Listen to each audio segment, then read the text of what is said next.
Hey everyone, my name is Ashima.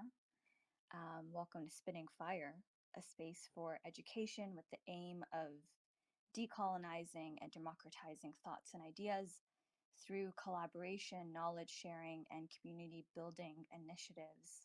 We have a resource library with access to free materials for deepening your understanding and learning of each room topic via the link in my Instagram bio. Feel free to check that out as the conversation gets going. So, tonight, depending on where you are in the world, I'm hosting this conversation with Bridget, a certified adventure therapist, former extreme athlete, and recipient of the Inspiring Explorer of the Year Award in 2018 by the Antarctic Heritage Trust. Emily, I'm so excited, a multiple time Brazilian Jiu Jitsu world champion, teacher, entrepreneur, consultant, and writer. Krista, a neuro performance coach, body engineer, and author. Raylan, a former professional MMA fighter and sales coach, among other things. And I'll introduce Robert, Ken, and Sean when they do join us in the space. Okay, so I really want today's space to be an open dialogue. And so feel free to chime in when you have a thought or question to add in. Also, to everyone who's tuning in, if you're interested in joining the space, I'll be bringing people up as the discussion does get going. So do feel free to raise your virtual hand and we'd be more than happy to bring you up.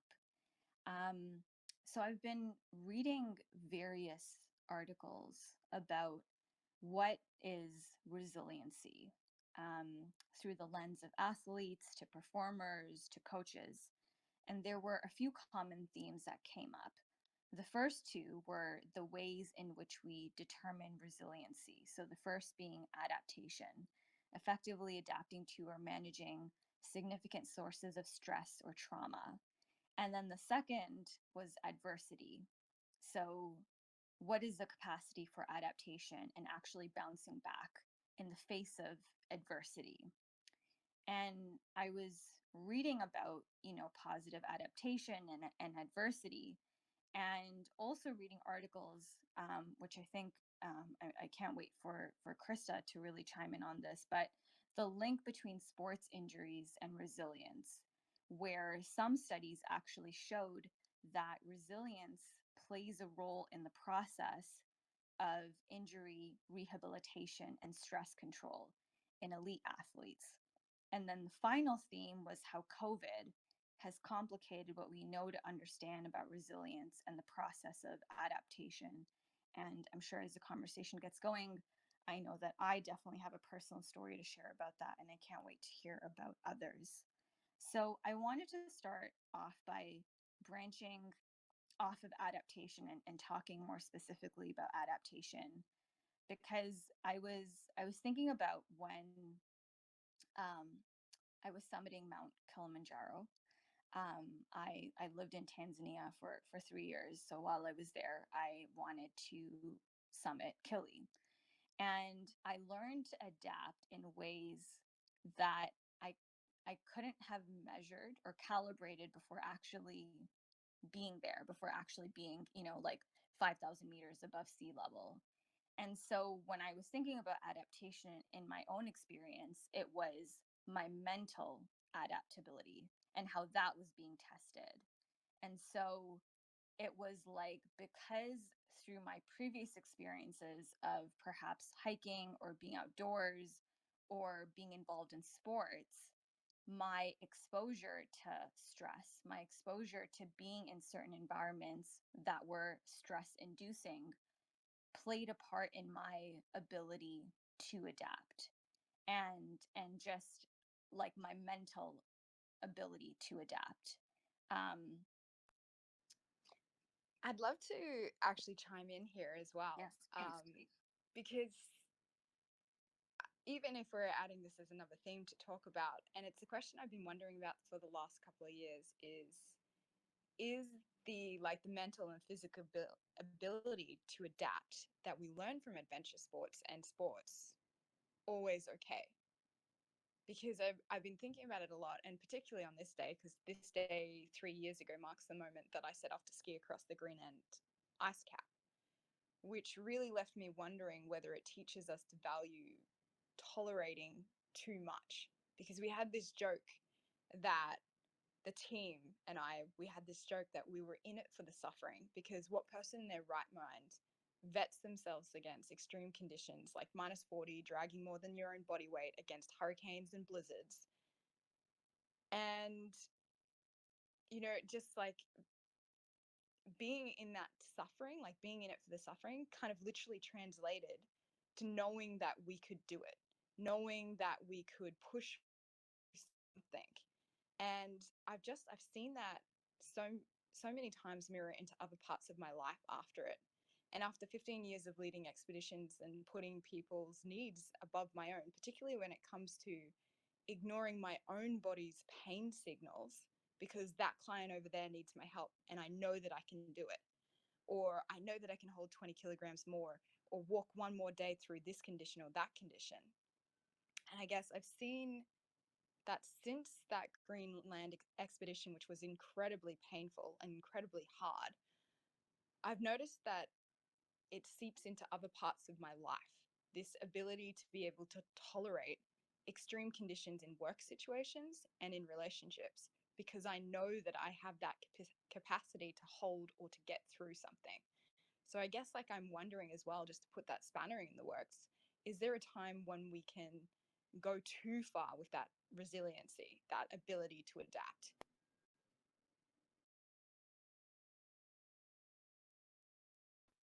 I'm sure you have something to say here, Raylan, about the suffering part that I'd love to hear. I love Bridget. I think I met you in a different room as well, and we talked about suffering. Suffering, I think, is my favorite word of all time. Um, mainly, mainly because of the book, Man's Search for Meaning. Like, if you read that book, the premise, honestly, that book is like to find a reason for suffering. And once you find purpose in suffering, you actually find your purpose for life a lot of times. Again, I'm paraphrasing significantly about that book, and honestly, it's just what I read, what I took from it. But when we look at suffering, and the question again is there a limit to what we can endure? I think resiliency, really, alongside with the definition that Ashma provided, it's also your ability to recover.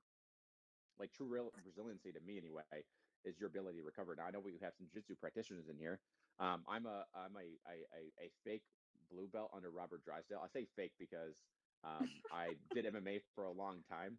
And honestly, I at this point, Robert Drysdale, for those that know him under Zenith, basically said I'm already a black belt, but he made me go through the gi process because I started in no gi and only did no gi. Anyway, I that's a know whole your nother. type. I know your type, Raylan.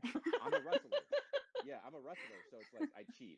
So anyway, I'm a blue belt. So, but anyway, the point is, a good jiu-jitsu practitioner, and this is why I'm going to use the example. It's not just about like your skill set.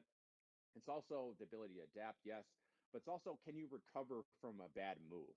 Like some of the best jiu-jitsu practitioners that I see will make a mistake, but they can capitalize more quickly off of their own mistake or the mistake of the person that we're rolling with, right?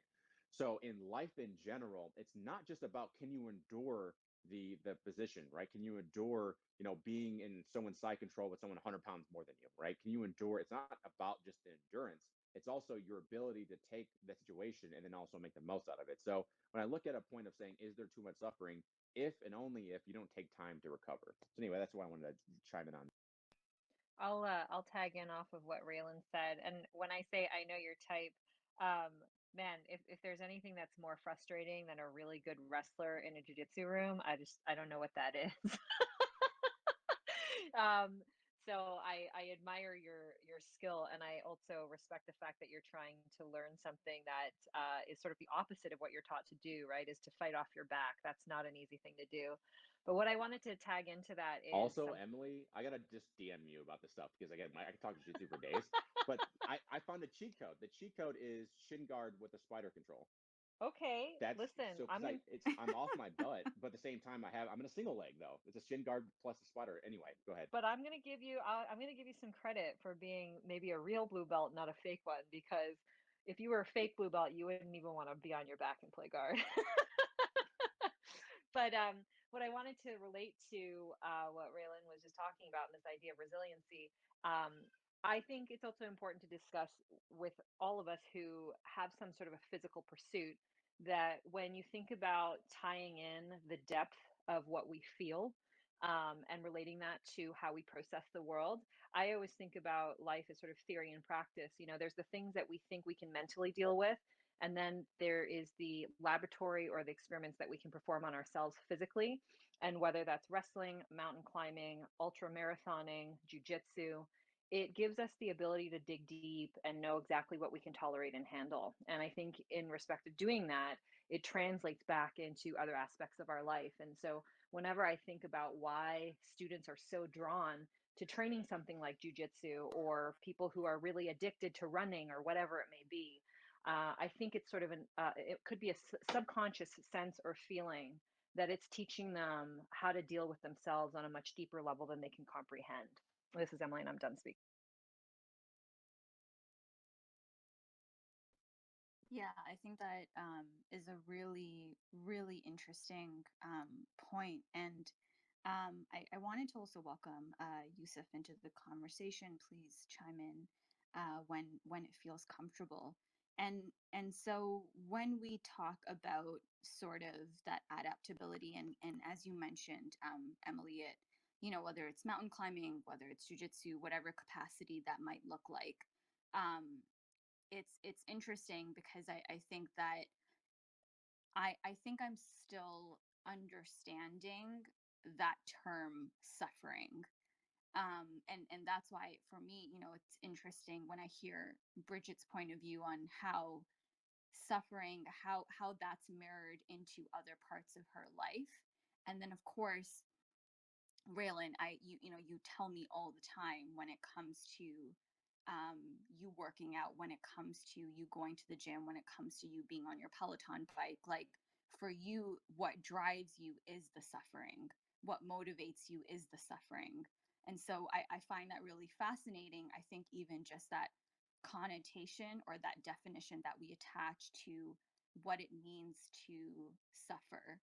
Um, and I think, you know, I was even thinking about when I think about adaptability, whether it's physical or mental, the ways in which we have learned to cope with stress, the ways in which we have learned to cope with anxiety or trauma, and how that has built in through our resilience now, whether it's as an athlete or a performer or a coach or a trainer or whatever capacity that might look like in.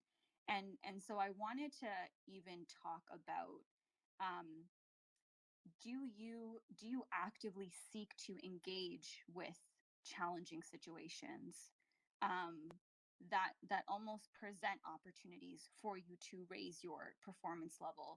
So when you are progressing towards that next level, whatever that next level looks like, is that related to and dependent on you actively seeking challenging situations, or you actively being in challenging situations and seeing how you adapt to those challenging situations? And then from there, that's how you almost measure or calibrate within yourself. Okay, I've moved to the next level, I've gotten to the next level, or this is the next level of my performance.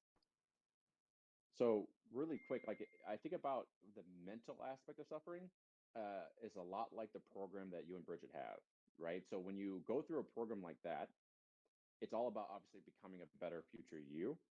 And I would argue that what's important is obviously people can be proud of the fact of who they become going through a program like that. But I also believe that there's a huge group of people that are going to be extremely proud for what they went through to become that person. So, like, think about like in order for someone to rank up in their belt with Robert Drysdale and his gym, is you have to not only do the test, but you have to roll for an hour straight with a new person coming in every single minute. So I'm actually less proud of the fact that I'm a blue belt or whatever. I'm actually more proud of what I had to go through to earn that next level. So I love thinking about the idea of suffering is that true. My goal ultimately, when I work with somebody, right, is can I get them to love the grind to where they're headed? Because if you can enjoy the grind, if you can enjoy the suffering, so to speak, especially when it comes to mindset, and again, what you and Bridget are building and the programs that you have, if you can get somebody to really love the process of becoming, to uncovering the bullshit, to dealing with the crap that's holding them back, if they can love doing that, then you not only help them become a future you, but you also help them become a future you every single time they have to become someone new. Because if you can enjoy the suffering, there is no limit to where you can go. So, Raylan, I was going to say that, I also think of it as, I don't know if it's so much suffering, but like our culturally, we've sort of been in a situation where I think a lot of us are driven towards finding comfort. And comfort is not a place where we find a lot of growth. And so I'm not sure what you guys think about when you engage in whatever your relative disciplines are, that it's the difference between maintaining status quo and putting yourself through the work of knowing what it takes to get to the next level. And we largely don't do this as people. People don't like being uncomfortable. Think about it. If anyone in here does any sort of extreme training in heat or in cold, when you start training at extremes, there are so many benefits for your body and for your mind. But who likes training in the extreme heat or the extreme cold? It has to be trained into you because most people have been conditioned to get to a place where they want to have a comfortable income, a comfortable home, a comfortable temperature around themselves, no need for this, no need for that. We want to be in a convenient place. And I just wonder if some of this is also related to our values, not only as a society, but as individuals. And if we can learn to sort of reintroduce or retrain ourselves to value finding comfort in discomfort, that it's not so much about suffering as much as it is about knowing that this is what it's going to take to get to the next level. Hi guys. I would love to answer Emily's question. First of all, Ashima, thank you for pulling me up. Hi Bridget, hi Krista, Emily, good to see you again. Raylan, what's up, man? Gabby, Scotty, hi guys. Um, just to answer your question, I like our brains, like they have one mission, and that's like it's just to make sure that we survive. And what does it mean that we survive? That we live in our comfort zone. So so it doesn't want us to get out of that comfort zone to push us further than and do more that we need to do. Like, I mean, think about it. Back in the day when there were like nights and everything, like times were different. Like back in the days, they didn't even have running toilets, so things were fairly super easy, super hard back then. Like we have it, like our generation is like richer than you can ever imagine because like the luxury we have hasn't existed before. So we got comfortable, Emily. You're right. It's not our values. It's just like we don't need to do more. So one thing like that can help is like you need to like put yourself out there, like sign up for competitions where you like, okay, like I need to do these things. Like you need some external motivator or a coach because we people are like rubber bands. If we like we need to expand, but if we don't expand further, we go back to normal again. So this is what's happening, like because our brain is just doing one mission and that's to survive. And if we don't set ourselves new targets, if we don't have that external motivation, we're gonna go back to normal. Thank you guys. Hey, aloha, this is Scotty speaking. A couple things I don't have too much time to talk. I have a client coming in a second. But just a little context, I was a pro athlete for 16 years in a few different sports, mostly mountaineering sports, high altitude mountaineering, skiing, things like that. But what Yusuf says, I can appreciate it, but you know, maybe from an evolutionary standpoint. But if we do not put our body through any form of hormesis, it's going to wither away. So if we don't exercise, our muscles don't grow. That's the most basic the basic understanding of growing. So we have to stress something in order for it to grow. If we want our muscles to grow, we have to stress it. If we want our cardiovascular system and heart rate to improve, we have to exercise it. And that's uncomfortable by nature. So if you take a human being, just say you take twins at birth, and you just put one of them on a couch and one of them through not even rigorous extremes, as Emily was saying, but just some casual stressors. The person who's withering away or on the couch is just going to naturally wither away, and they will not live as long. So survival depends on stresses, without a doubt. So I just want to put that out there for thought. And then the other thing that Raylan was saying, you know, or no, maybe it wasn't Raylan. I can't remember who was speaking. Um, you know, I think a lot of us who've been in these positions, Bridget, Raylan, others, of true suffering, and they're all different brands of suffering. You know, there comes a point to where I don't necessarily enjoy it, but it doesn't become suffering anymore because uh, it's just part of it. Sorry, my phone's blowing up. So I don't know if I would say that. I mean, maybe sometimes I have enjoyed suffering because I know what the outcome is going to be. But you know, I do hot and cold therapy with. I live in Hawaii now, and I train with some big wave surfers um, because I'm not as skilled as them. So I need these trainings to be able to survive a wipeout because I don't have the skill to surf like they do. So I have to rely more heavily on mindset as well as um, my breath holds and things like that. Um, and when you're dunking into an ice bath, um, after a while, whether it's your body getting used to it or you just enjoy the suffering. For me, I think after a while, it's not suffering anymore. It just becomes part, almost second nature. Um, to where maybe you're just training up to that, to where it doesn't bother you anymore, to where you're more resistant to it. Um, and again, I think it was Emily saying, there's always more extremes. Like, how far can we push ourselves?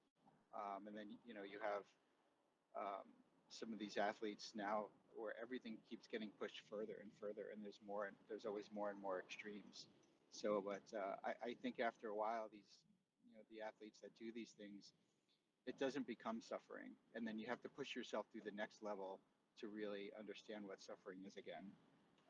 So this is Scotty. I'm just going to go back to listen. Thank you. Yeah, Scotty, I was going to say, like, it's just interesting how you say it, like, it doesn't become suffering anymore. And when I'm working with students outdoors and literally using fear and resilience as tools, like basically pushing them through extreme situations, um, we always talk about it as like the after form of fun. It's like, it doesn't feel like it's fun in the moment. Like Ashima was talking about, like, boosting up Mount Kilimanjaro, and there was points, like, I'm sure that everyone, when they've climbed a mountain, when they're going hiking, when they're maybe in a competition, there's parts where your body is screaming at you, and it doesn't feel like fun in that moment. But there's that after fun, that after moment, like 2 days later, 3 days later, where you're like, remember that time that this happened at that point? And it becomes fun. And I guess, like, in answer to that question before as well, like, it became an addictive quality for me because it was so apparent in every part of my life. Like, I was literally working, holding people through, uh, expanding their limits, pushing out of their comfort zones, uh, using different techniques to be able to push them past their fears, just to be able to see the change in their behaviors, to let them see the change in their behavior, that it became such a huge part of my life, that I was so used to doing it in my own life, evolving, because I don't think that all humans anymore just want to be in a comfort zone of survival, like just to be alive. I believe that we constantly want to evolve as well.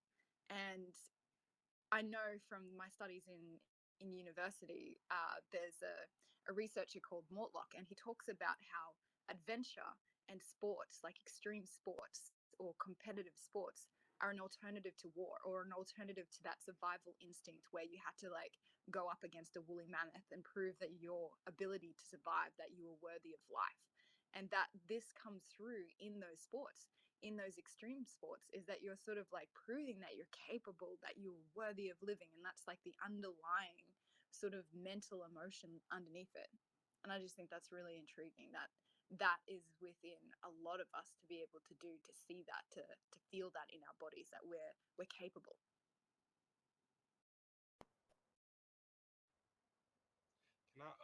I wanted to chime in. I'm not gonna be able to stay in the room for very long. I'm on my way to do for an appointment, but I did want to chime in. So just giving a bit of background about myself, I hold a master's in sports performance psychology.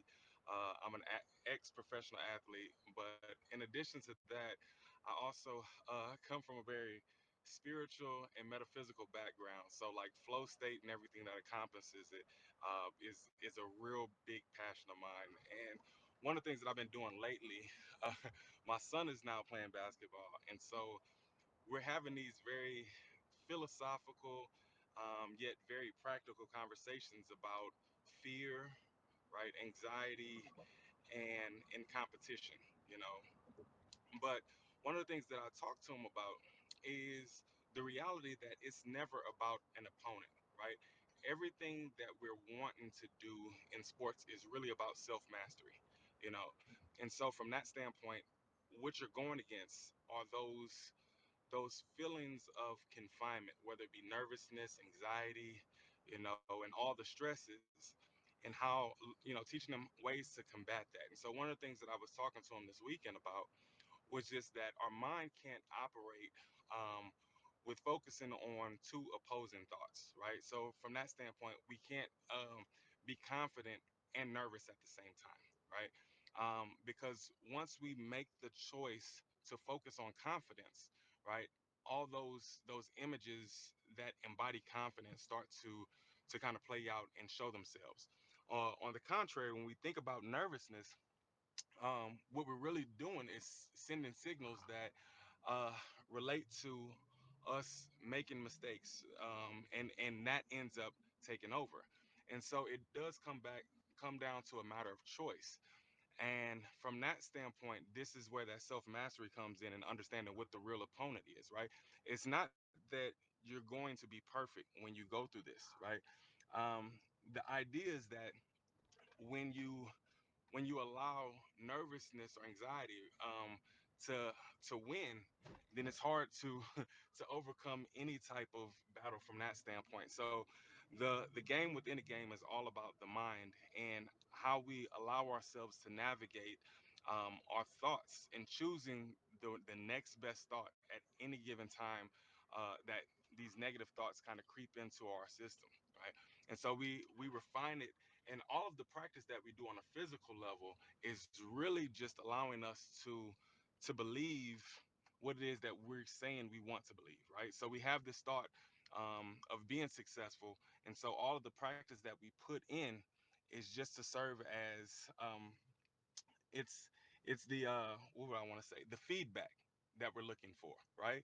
And so the more we allow ourselves to be aware in the moment, right, and kind of surrender to it, right, just to become that witness. So if anybody's ever experienced flow state in any type of sport, what we're finding when we're in that zone is that we really surrender to the moment, and we actually start observing ourselves act rather than trying to be the initiator of everything, right? And so we're actually finding ourselves more in tune with the game otherwise. And so these are some of the conversations that I'm having with my 12-year-old son right now, which, you know, is one of those things where I think part of him is getting it, but a part of it, another part of him is just like just trying to grasp all of it while still you know, like trying to perform. So it's a very interesting dynamic, but I think this is a very important conversation to have regarding sports, athleticism, or athletics, as well as just resiliency and understanding, you know, how we're kind of engaged within the process of self-mastery. I'm done. Hi guys, Gabby here, certified personal trainer and kids fitness instructor, and there have been some really great words thrown around, and one of them was evolution, and it made me think of intergenerational trauma and resilience. So that's basically that trauma goes down, is passed down through genes and through genetics, but we could also learn. So I think that's really important to remember as coaches or whatever position you have, that you can show resilience to your clients, and you learn it through, and you teach it through your actions. And when you're in survival mode, you can teach that as well. I can't stay on long, but great chat. Thank you. I'm done speaking.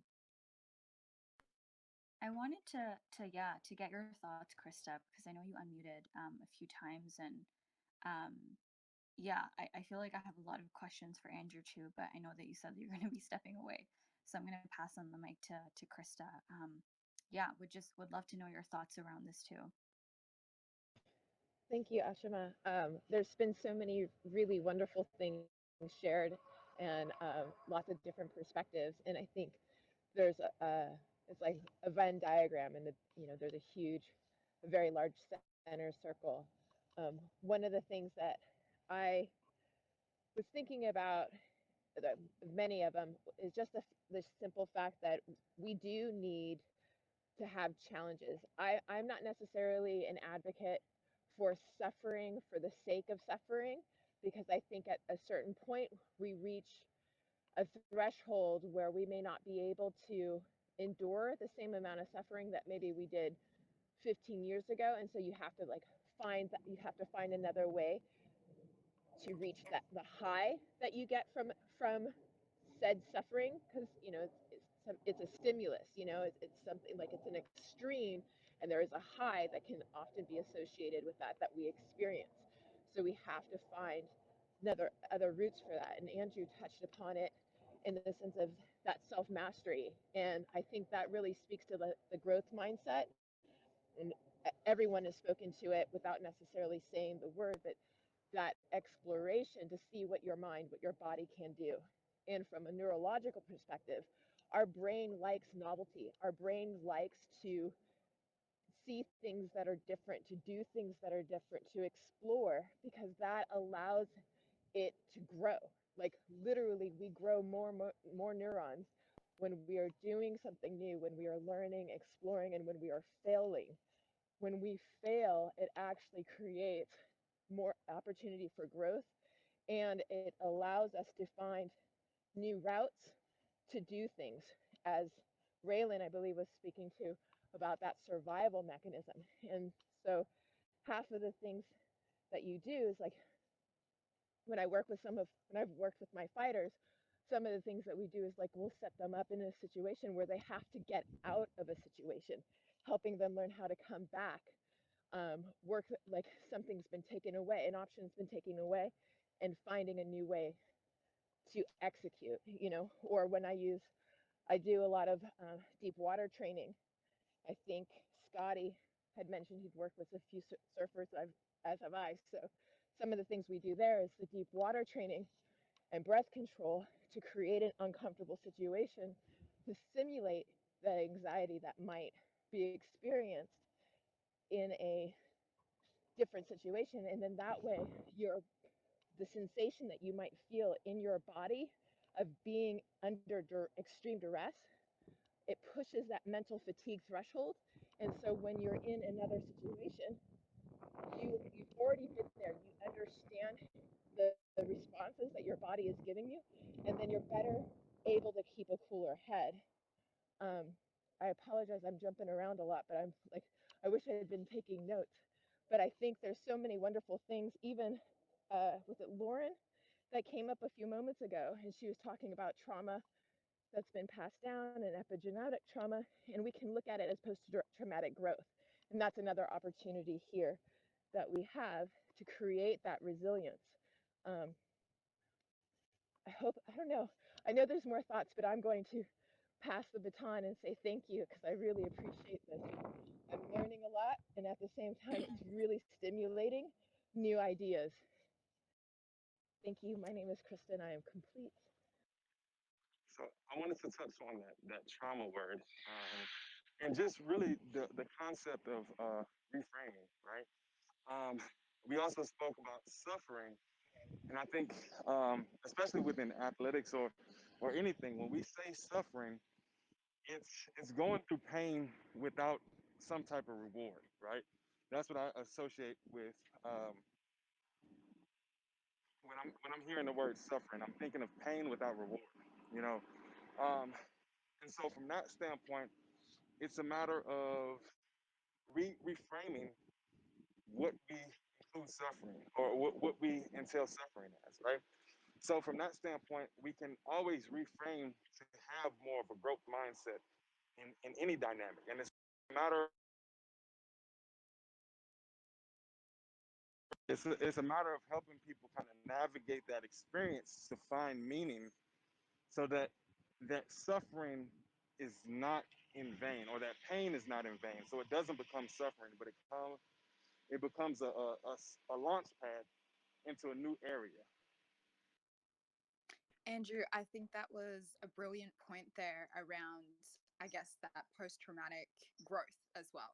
And that it becomes like that catalyst or that jumping board almost to be able to see the worthiness of what they've been through. And I know that a few people have already brought this up, like to see what you went through as actually a catalyst for the growth that you've come into now. And having worked with many clients who go through deep trauma in their lives, I think Raylan mentioned this as well at the very beginning, that after suffering and really knowing what you're capable of coming through, you need to be able to go through the recovery afterwards. And I think that's been a very big learning for me is, as I said, I became addicted to this like state of suffering and pushing through things and like addicted to adrenaline, I guess, like the adrenaline of being able to do these extreme sports. And teaching other people and seeing other people through their own post-traumatic growth, whether it was actual deep trauma that has been passed through families for generations of families, whether it was trauma that happened to them in their lifetime, or whether it was the suffering that they were experiencing through just like normal activities. It's also giving them the capacity to allow space within their body to create safety, to create that comfort again, and to come in and integrate the experience that they've just had. So, very much like just opening themselves up to bringing that own comfort back into their bodies, being able to recover, as Raylan said earlier. And I think that's so important after people go through that deep post-traumatic sort of growth period. Yeah, and I see that you unmiked Paige. I wanted to very quickly. I know that Sean's been trying to find the room, so I'm so happy to see you here. Sean's story is incredible. I'm sure we're going to hear fragments of it throughout the discussion. He's the first person in the world to survive 2 terminal cancers and with 1 lung summit Everest.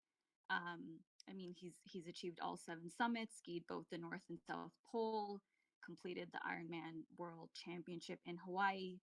I'm super excited to hear what you have to say, but I will pass the mic on to Paige because I know that you've been unmiking, so I'm sure you have a few thoughts in this discussion. Would love to hear.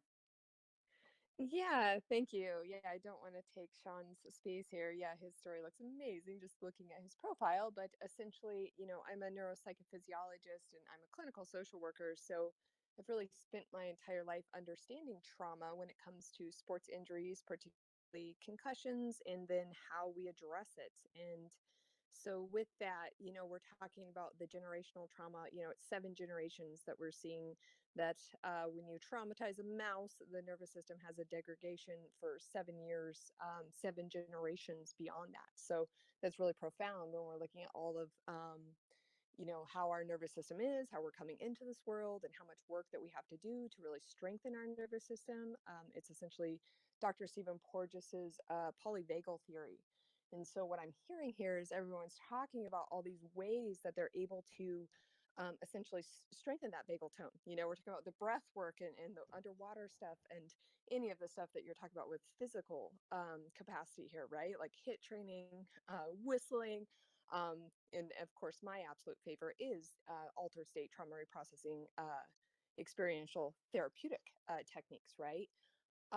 So, when we talk about athletes' performance, individuals' performance, um, you know, creating resilience, it's like I just get really hung up on this piece of like, yeah, maybe an individual's performing great, they've overcome these things, but they can probably perform even greater if they are able to go back through and really fully reprocess these things. And I saw another individual here was NLP and hypnotherapy. Those are some other aspects of the therapeutic modalities I utilize with the brain spotting, EMDR, somatic experience, all of these things. Because absolutely, we can go back through, reprocess, rewrite, strengthen the vagal tone, and you can become stronger and more wholer, and essentially even more resilient because people go through traumatic things, and yes, they become resilient, yes, they learn these lessons, but we can become even more resilient, right? And we know a lot of times I'll have individuals come to me that, gosh, they had multiple traumas, surgeries, head injuries, whatever that looked like. Of course, the, overtraining syndrome, high levels of stress on the body, and then they've developed some autoimmune disorder. It's like, oh my gosh, well, we got to go all the way back through and reprocess all of these things and allow for the brain and the body to strengthen again and fully recover. And so it's kind of, when I jumped in this room, I was like, oh my gosh, they're speaking about some of these principles that I just really wish that everyone would have the opportunity to do, because you can be even better. You can use the adversities to not only strengthen mentally of understanding what you can come through, what you can get through, but we can also on a neuroscience level go back through and strengthen our entire system. And we know these things are possible. It's Dr. Bessel van der Kolk, Dr. Stephen Porges, Dr. Norman Deutsch, Dr. Gabor Mate, these kind of leaders in this world of understanding the three states of the nervous system. So yeah, so I just really wanted to add in some other little components here. And again, I've listened to some of the other individuals in this room before. I just am absolutely loving listening to everyone's wealth of knowledge in here. So thank you. I just want to jump in super quick and say, Paige, I loved what you had to say.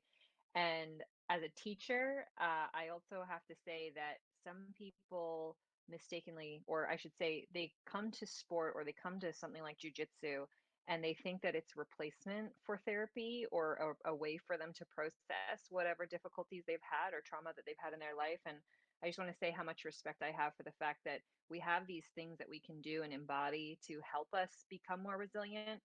But a lot of these times, like the body keeps the score. Your body knows the trauma, whatever it may be, and therapy or whatever other mechanisms you need to have in place professionally are also of great value as well. So I just wanted to toss that in there, and thank you.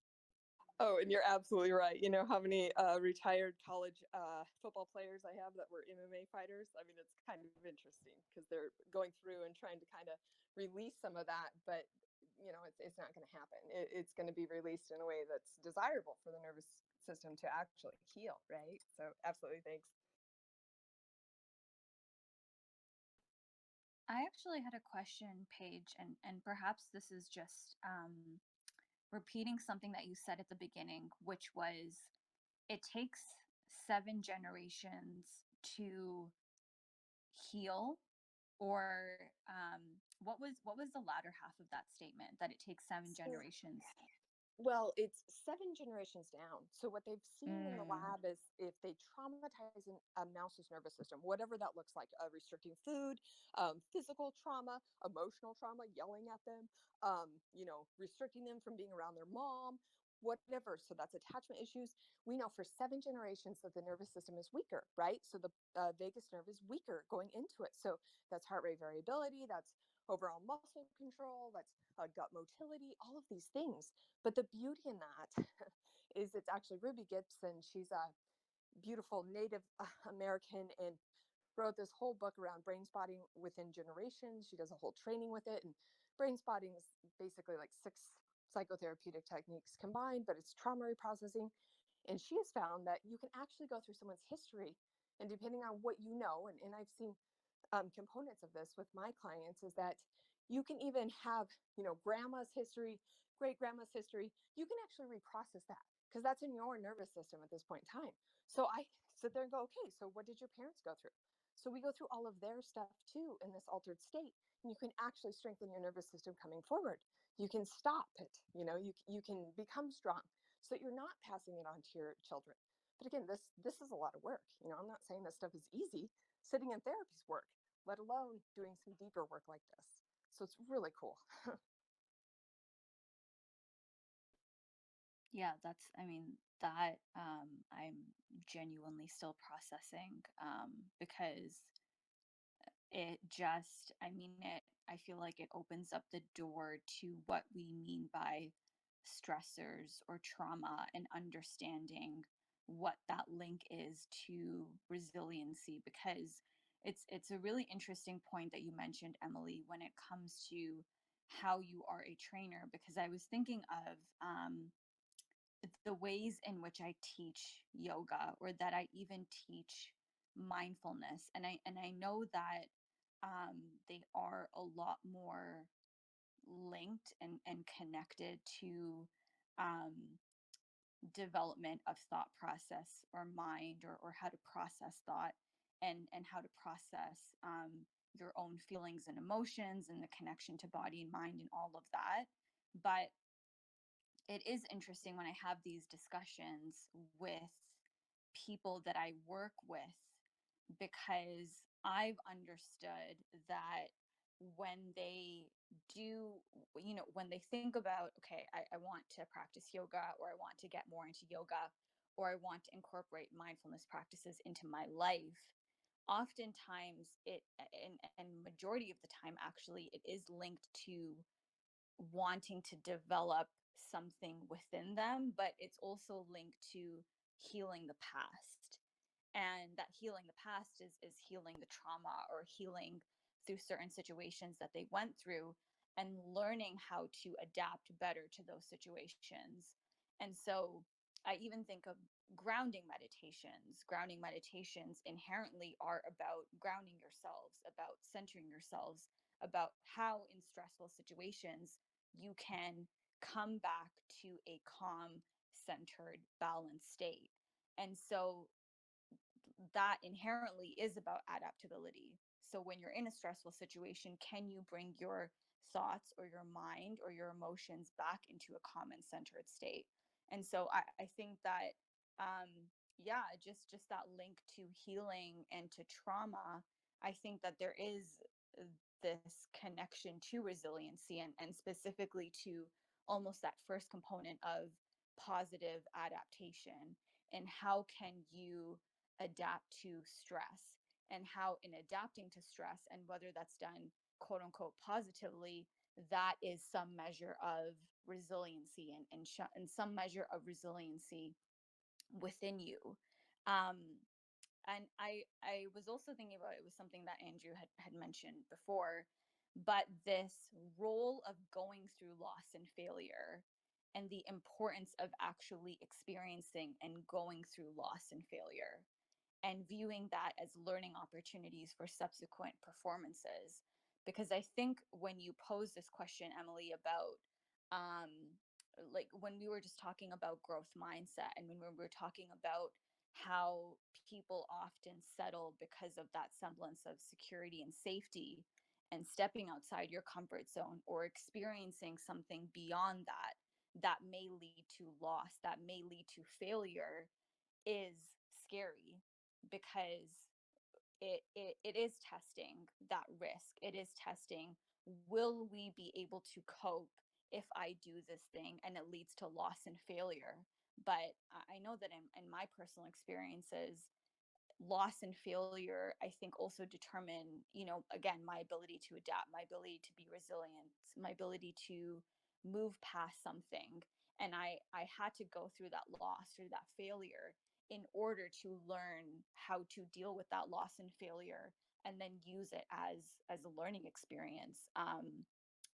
Like to almost move to the next level, or in a different situation, or in a different environment, and how that loss and failure was actually needed for me to move to that next step in my life, and in order for me to actually grow and develop and transform, whether that was like personally or professionally. Ashma, I'm so sorry, Sean, because I really want to hear from you. I just want to I just want to respond to what you were saying. I think that's why sports are so powerful for us. In the particular discipline that I practiced in Brazilian Jiu Jitsu, it is, it makes a practice, and it makes a habit, and it makes it almost nothing special when you do something or you fail and you have to see the results of that, right? Like you have to reckon with the outcome, and the feedback is there for you to have to process and work on again. I think the difference is when we're not engaged in our somatic selves, it's very easy for us to think our way through and create a narrative about what we think the feedback is telling us. And we go, oh, this made me feel really bad. It didn't work out. I'm going to do this next time. But I'm going to do this next time is an affirmation to the void. Like, where's the practice in that? And how do we actually track the feedback? And so I think when we're practicing sports or we're doing something very physically in our bodies, there is a somatic awareness that develops. And for me, I think what it does is it ties together what's going on in our minds with what's actually happening in our bodies and in reality. And that, I think, is where the power lies in us building resilience, is being able to oscillate between those two realms, if you will. This is Emily. I'm done speaking. Yes. Yeah. So much of what you said, I'm just in such agreement with. I'd love to get your thoughts in on this conversation, Sean.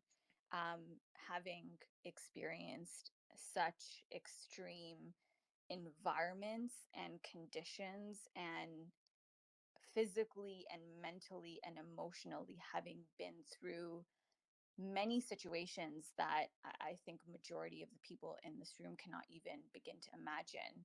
What in what ways, I think, have you really thought about resiliency?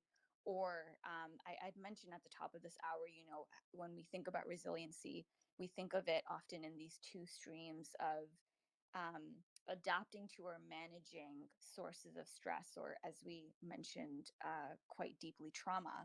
And then the second layer of the capacity for adaptation, and then being able to actually bounce back in the face of adversity. And I'd mentioned that you have survived to terminal cancer, so I'm sure you have a lot of thought on that, being, that ability to bounce back in the face of adversity. So I'd love to get your thoughts in on this conversation. Yeah, I appreciate that, and I'm sorry if I wasn't here earlier. I got lost in the proverbial clubhouse hallway. I was trying to find my way to the room. Um, Paige, you mentioned a bunch of names with doctor in front of them. It was doctor this, doctor, and I'm sitting here thinking, man, you guys don't want to hear my stories. You should want to hear about the science behind everything, because I'm curious how I've done what I've done and would love to connect with the smart people in here.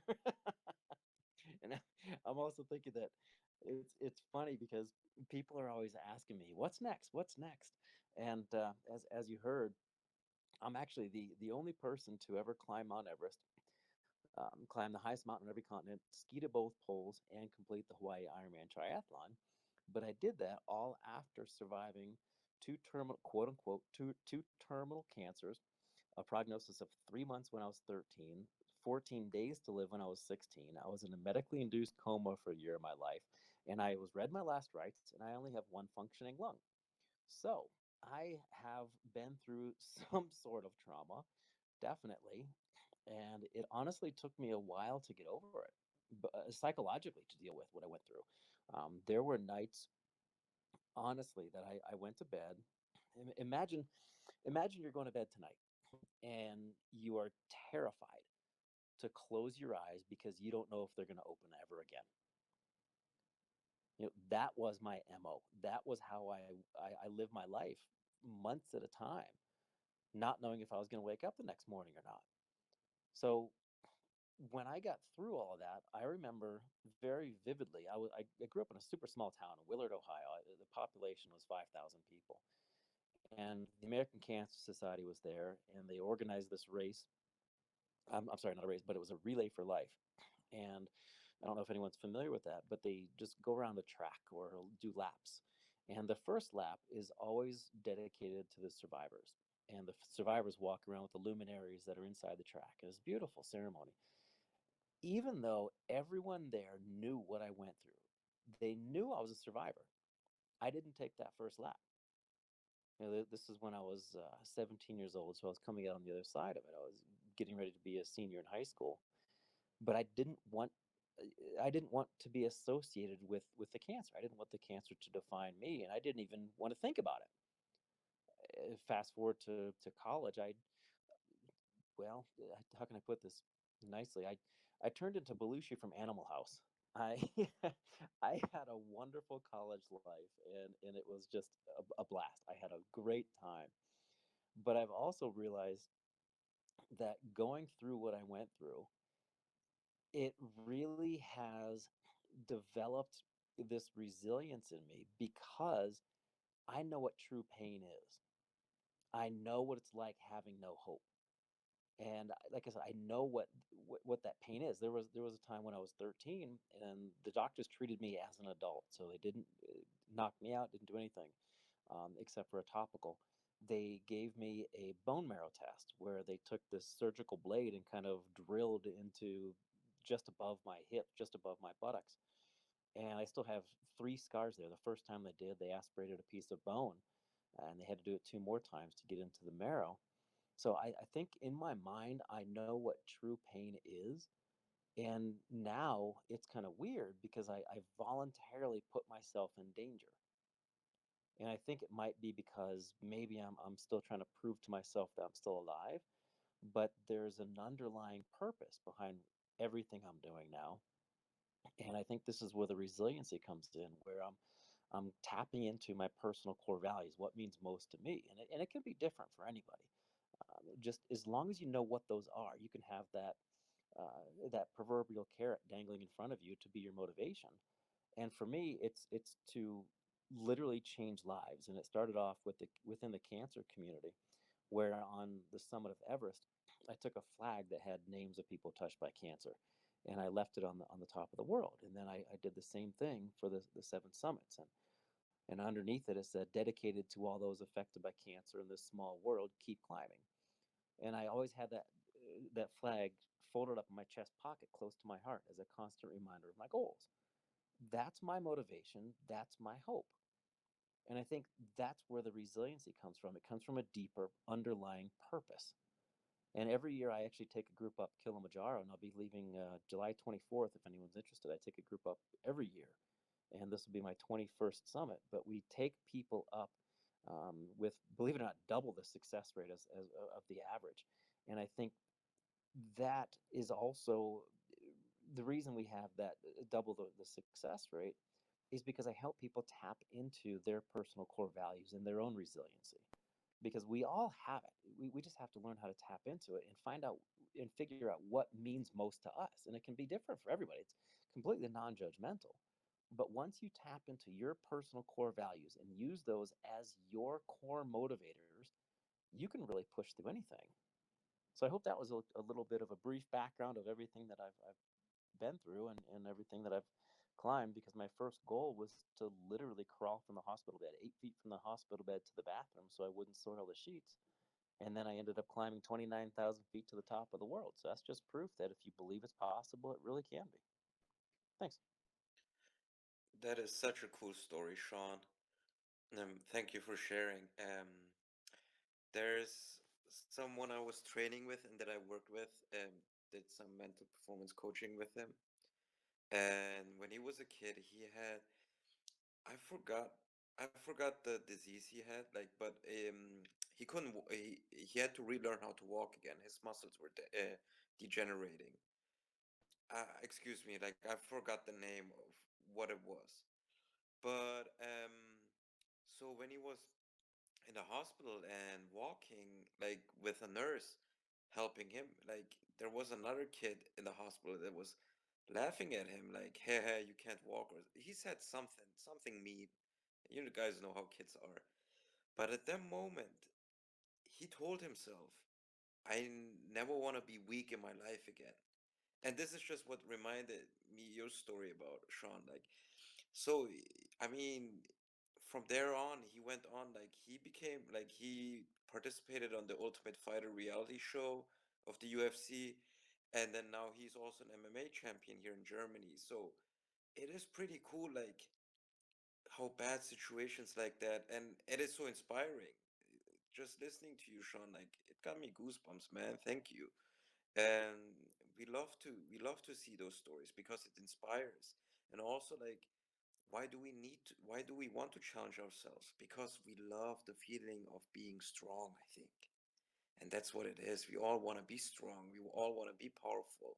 And it's just a great feeling if we overcome the things we thought that are impossible. I'm just loving this conversation and I'm just listening in. And here, here there were some thoughts that came up in my mind that I wanted to share with you guys. Thank you. I just wanted to say as well, Sean, that I really resonated with what you were talking about with uh, that idea of almost proving to yourself that you're alive. And Yes. Oh my God. just after having a brain injury and also being in hospital and staring at a ceiling for multiple months and not being able to connect my words, like my voice, to the thoughts in my brain, not being able to communicate to people, not being able to move after I had been an extreme adventure athlete. Like, I'd been able to do tons of different things. I'd been in a circus performer, and all of a sudden, I couldn't balance. I couldn't stand up. I couldn't speak. And staring at that ceiling, just not knowing where life would take me. I was alive. My heart was beating, but I couldn't do anything. And I really resonate with that turning that situation into afterwards, when I could take those first steps again, when I could walk without falling over, when I could do things again. It was like there was an addiction within me that was addicted to being able to prove that I was alive, that I could do these things, that I was still on that adrenaline, just being like, oh my God, I'm so incredibly grateful that I get to fill my life up with all of these amazing things. And I think it's really, really important what you were talking about is that little difference there of actually having that purpose behind what you're doing, that real deep purpose underneath everything that you're doing in your life. If you are, you're taking these amazing people up Kilimanjaro and teaching them to find that part of themselves that has that strength, that resiliency, that knows that their body, their mind, their spirit is capable of more than what they've seen in other parts of their life. And I think that is such an incredible thing to really relate back to this whole resiliency and everybody's journey is like, what is the purpose of what you're doing by exploring your own resiliency, and where is that taking you? So thank you for doing that. Yeah, absolutely. And I kind of want that made me think of something else too. I remember when I was 13, I was about 3 months into the chemo, and the doctors told me that I was going to lose my hair. And because of the prednisone, I think I was 60, 70 pounds overweight. And I woke up one morning and I kind of brushed my hand through my head. And I brought my hands down, and my hand was literally just covered in hair. And I remember rushing to the bathroom and just doing the same thing again. And I could see chunks of hair just coming in clumps out of my head. And I knew the doctors I knew that was going to happen because the doctors said that because of the chemotherapy, it attacks rapidly dividing cells, which is why you're going to lose your hair, which is why the chemotherapy kills the cancer cells because it's a rapidly dividing cell. So I knew it was going to happen. And I remember walking into the shower and turning it on. And while I was in there just taking a shower, all my hair came out. In that like say 20-minute shower. And I remember being, like I said, 60, 70 pounds overweight on my hands and knees on the bottom of the shower floor, pulling chunks of hair out, drain so the water could go down.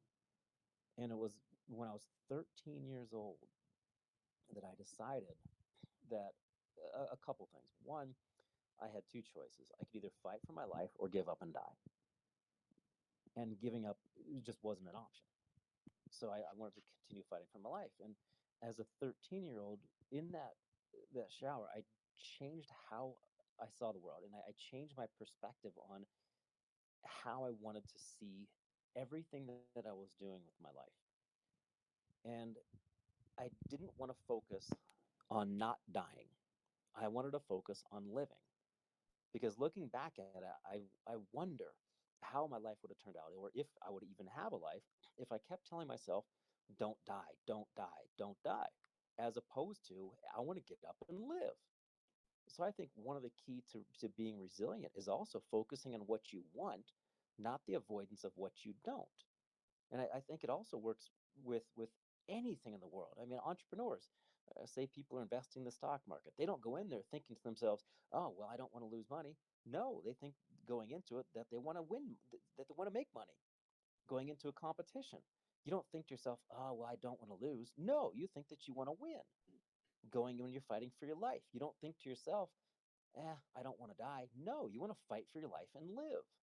So I think that's also a key underlier as well. Go for what you want. Don't focus on what you want, not the avoidance of what you don't. So I hope that's a little insight too, I think. Sean, I love what you said. I always tell my students when they go to compete, don't fight to not lose, right? Going along with what you were saying. And it makes me think of the fact that, with your incredible life story, and for many others, like what does it actually take for people to switch that light on and for them to trigger into, okay, I don't want to live sort of a satisfactory or like a life where I'm just comfortable and content. Like, what is it going to take for me to take it to the next level? And I have a friend who also well, he was diagnosed with cancer, but had had a near death experience or a death experience on a surgery table. And when he woke up from that and he had learned of what happened, that also triggered him to sort of live a life with more adversity. So when I think about the way that so many of us live day to day, sort of in a comfortable or just maybe a subconscious state, I always ask myself, what is it that makes people turn on to living their lives more optimally, living their lives more intrinsically, and finding their will to live and what it is that makes them unique and how they'd like to experience the world versus having a very passive existence where most of our actions and our behaviors are determined by things outside of us, not within us. This is Emily, and I'm done speaking.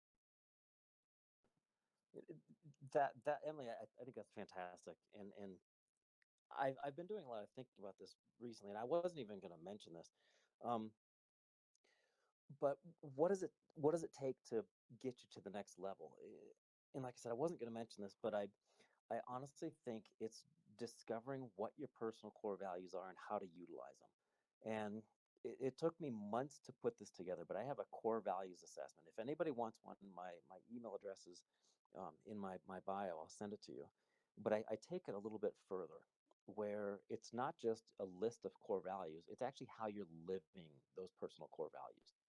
And you can see like where you're lacking and where you can start focusing your attention, where you want to start giving things back. And it's based on this concept that I was thinking about, where let's just pretend that you're in a coma. Let's say you wake up from the coma and you remember nothing about who you were. And let's say someone comes in and they tell you that you're a violin instructor. Do you think how do you think you would look at life differently if somebody came in and said that you were a special ops in the armed forces?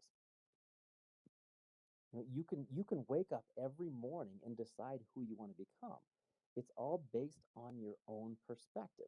And I'm not saying that there's a that you don't want to be a violin instructor and you want to be a special ops. I'm just saying, as an example, you would have a different perspective on life, and you have that opportunity every morning you wake up. How do you want to take on your day? How do you want to go after your day? How do you want to start your day? How do you want to end your day? It's entirely up to you. But if you know what your personal core values are and you know where you can actually focus your energy and attention to build what's lacking, to become stronger, day by day, being mindful, you become the the strongest person you can possibly become. And you don't necessarily have to compare yourself to others. Before, one of the things that I was taught a long time ago by my parents, because I was an athlete for years and I was a competitive swimmer.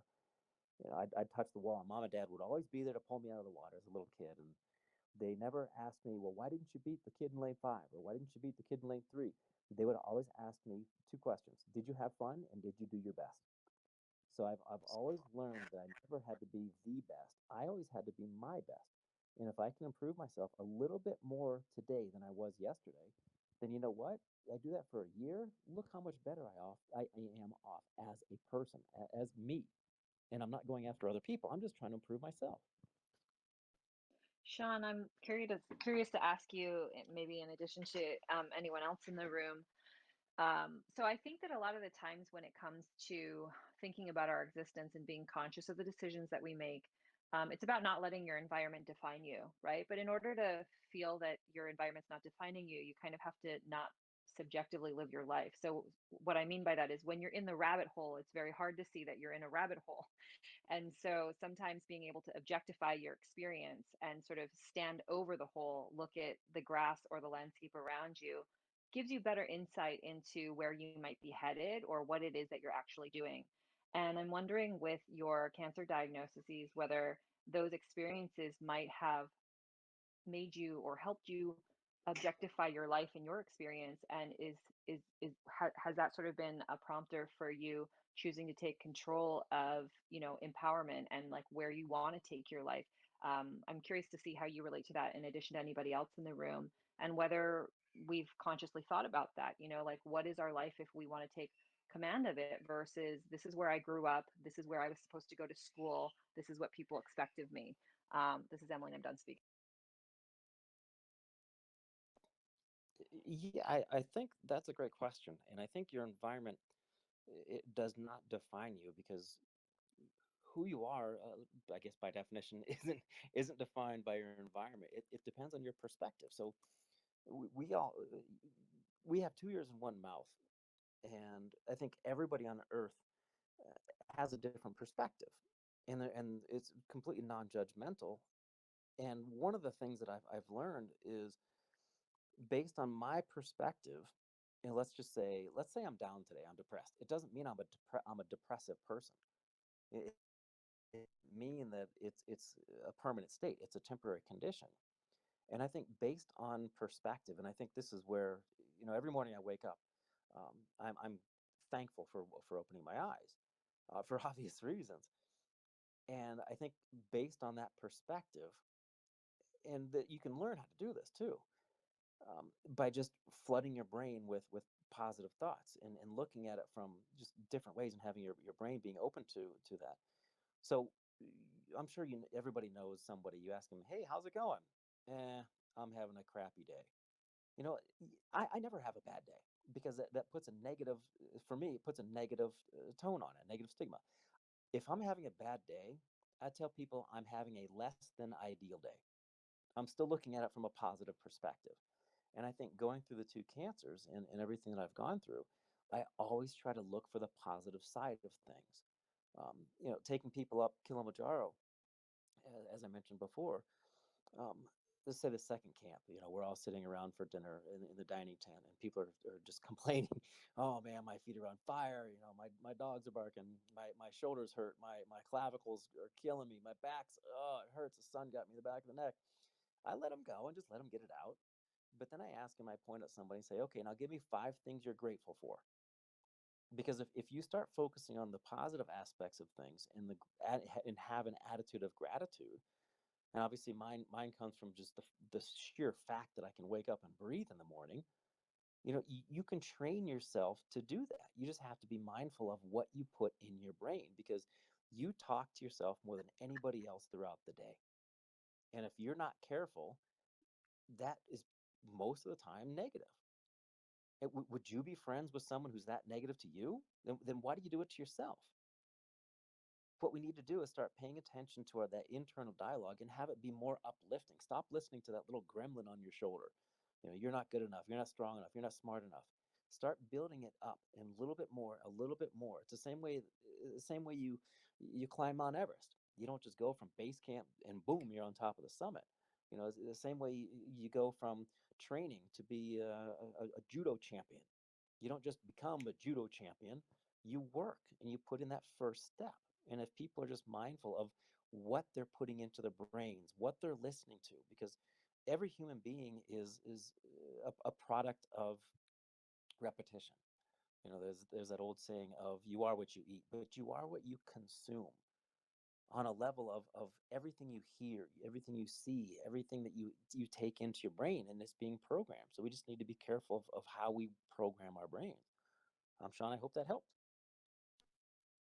Yeah, I think it's an interesting question. Um, Emily, because I actually was thinking about this, not just today, but really over the last year, specifically, speaking to COVID and the pandemic and isolation and lockdown.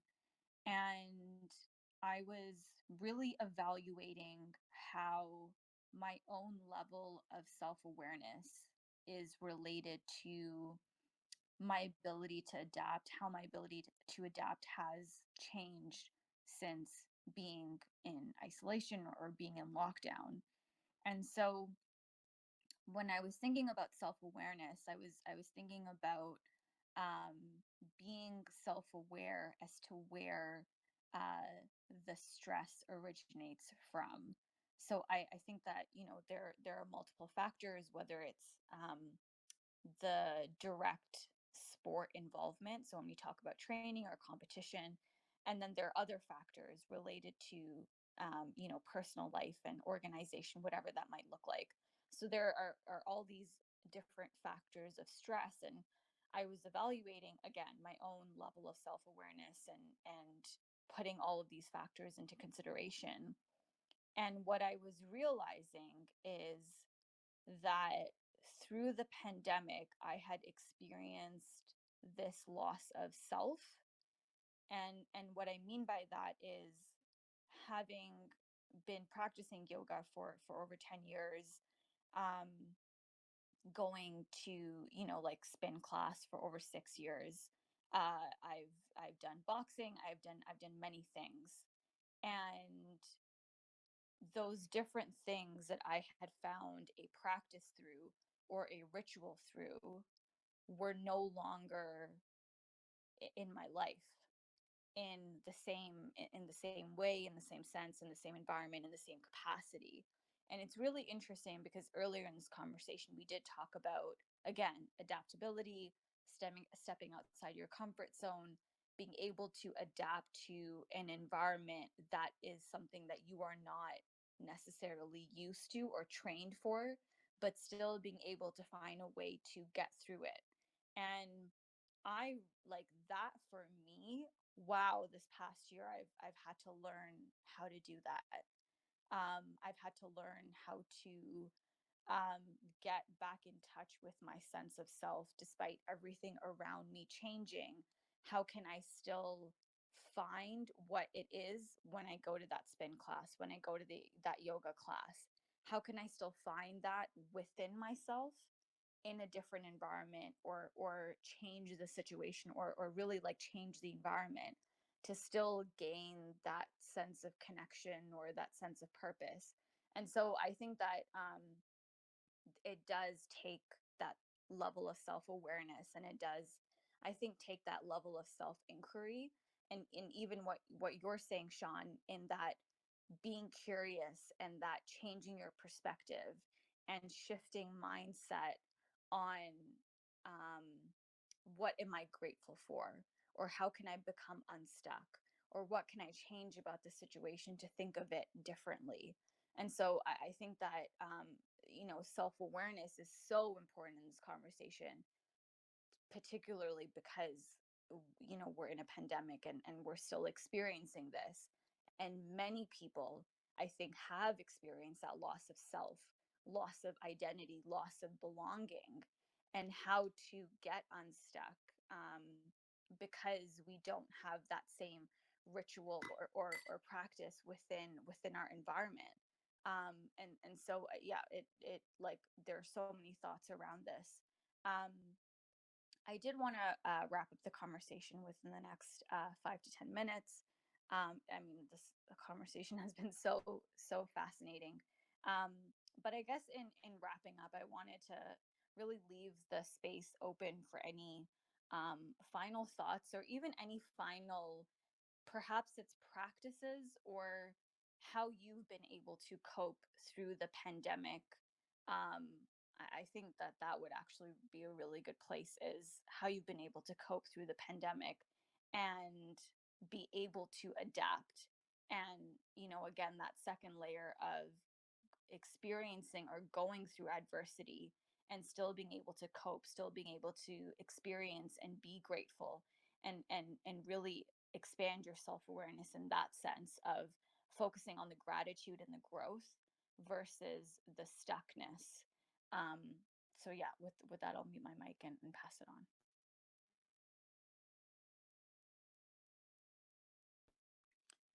I'm going to jump in here with, because I think, Ashima, you summed it up so well, like that stagnancy, that stuckness, that feeling of loss of who you are. And before the pandemic, I'd traveled and worked around the world for 15 years, leading extreme adventure expeditions. And to come into this place where I wasn't able to travel, where I didn't have access to national parks, didn't have as much access to nature as I would normally have, was really debilitating to my spirit for a long time.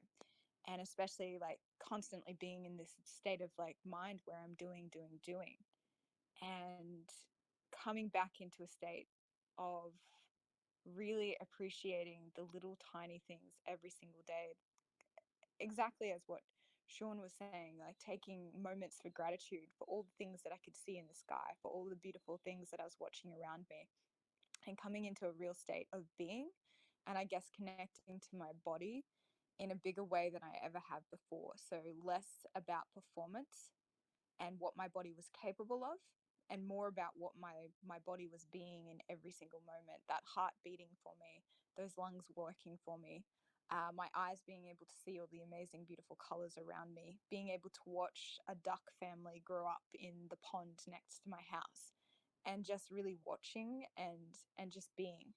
And that was my way of almost shifting this mindset of I'm not able to do anything, and just being able to almost reflect on myself and reflect on the world and the beauty of everything around me at that one stage. I guess I'll just jump in because I got to jump off in 5 minutes. And Ashma, thanks for running a great room. It's interesting. I typically would have had, with the pandemic, I was not able to do what I typically do because Brazilian Jiu-Jitsu is a sport that it plays in very close contact with another human being, and so it was not the most advisable or safe thing to do. So I found other outlets, and I found myself actually a lot more receptive to the world because I had less distractions and I was less prompted to do the things that I typically do for comfort or for release. So I actually found myself, meditating a lot more.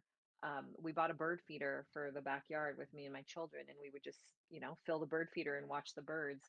I started gardening. So I invested myself in other ways because the physical ways in which I was used to experiencing resiliencies were not available to me.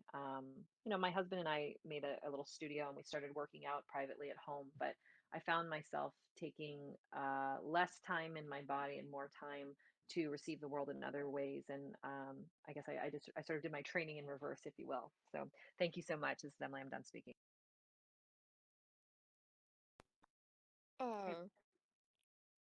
Go ahead, Paige.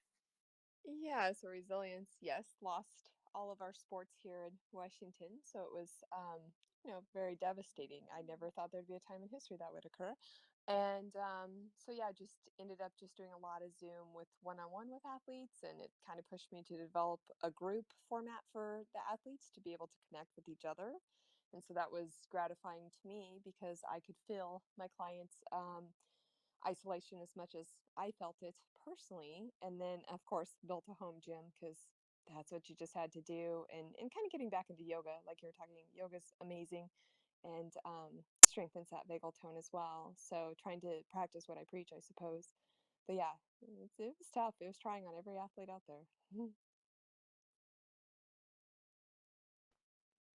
Yeah, I think I'll definitely pass on the mic to you, Krista, but I just had to say that it's so true, like meditation and mindfulness and the being and being more present, focusing on the present, uh, noticing, observing. Like there are a lot of words that come to mind. that I love that people, Emily and Paige, that you brought up, and even you, Bridget, because it makes me think about, yeah, like that is what I've really been doing to become unstuck, um, is more of that being rather than the focusing on the doing. And Emily, as you said, it is such a like person to person contact sport. And so in many ways, I just even think of different classes that I was doing, that it was this, you will have to deal with it and you will have to find other ways to deal with it. So anyway, just, yeah, different themes coming up again. But Krista, would love to pass on the mic to you, and yeah, hear your thoughts as we wrap this up. Thank you so much. And just before I go any further, I just want to say thank you to everyone that has shared today, because it really has been quite brilliant. To the stories and the experience and the wisdom shared is, I'm very grateful, because I learned a lot and I feel inspired. Um, the last year has been a little bit of a roller coaster, and there were moments where I was doing really well and moments where I wasn't. And so there's been a lot for me in developing that resilience. Um, there was a lot of reflection and writing, and I believe like your wellness and like your resilience, it comes from many different dimensions: physical, mental, emotional, and spiritual. And so one of the things that I went back to look at, because there's a feeling I had, like that feeling of like being out of control and just kind of being, you can only do so much. And I went back and I had to reflect on moments of time of like where I had my most joy. I like had to reflect on where I found joy.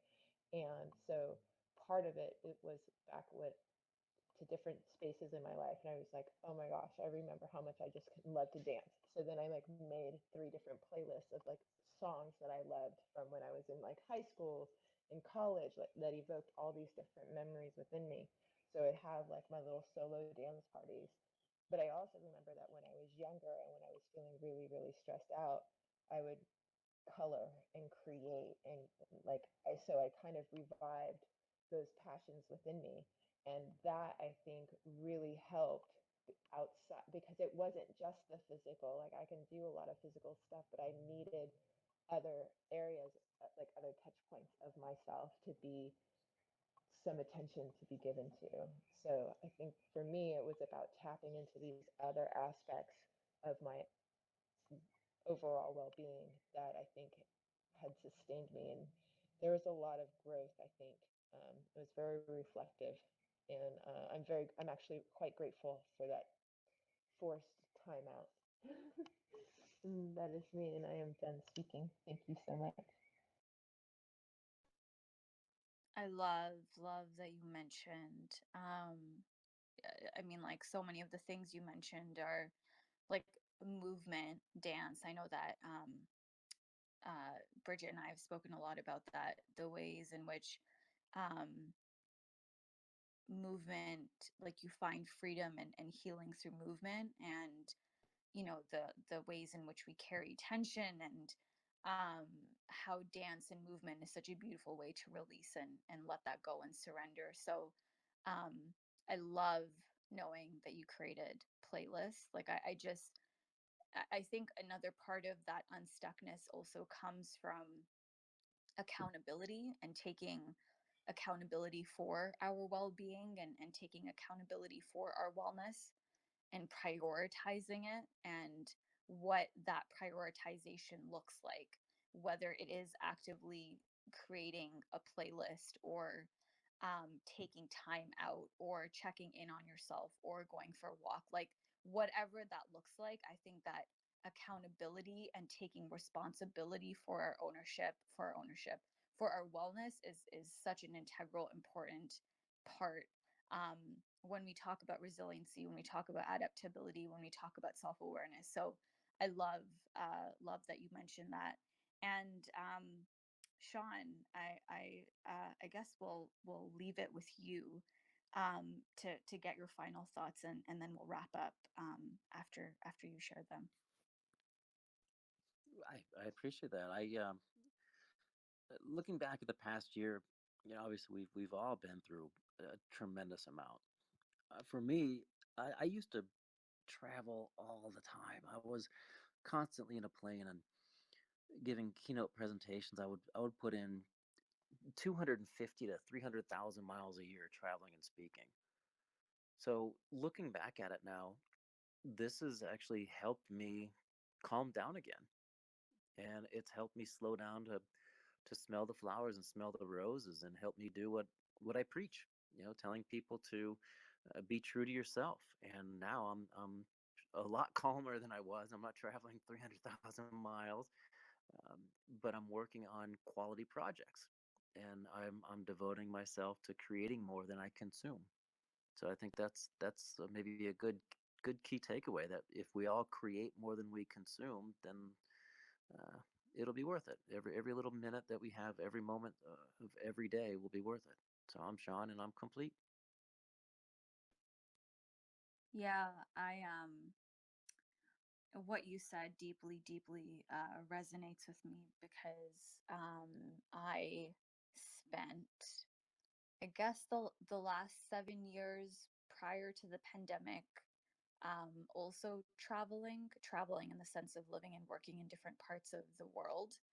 And this year has been the first time in a very long time that I have been in one place for an extended period of time. And wow, like, I mean, that's a conversation for another day, but what you said just very significantly resonates with me. And really, for me, I think becoming unstuck is the way in which I would almost define my own self, like my own journey of self inquiry over the pandemic has really been, is that becoming unstuck, and the ways in which I can become unstuck, because I'm not able to travel and experience and explore and discover.